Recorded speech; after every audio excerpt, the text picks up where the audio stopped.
Мой любимый вариант сока – это гранатовый.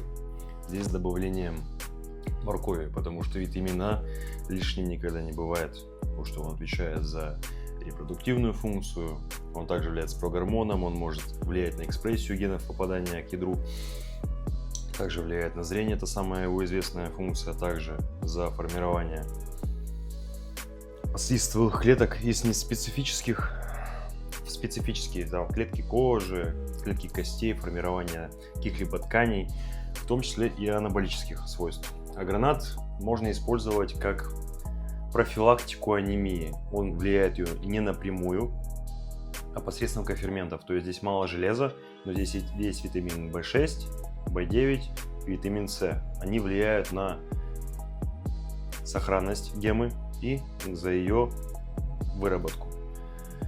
И помогают ей, соответственно,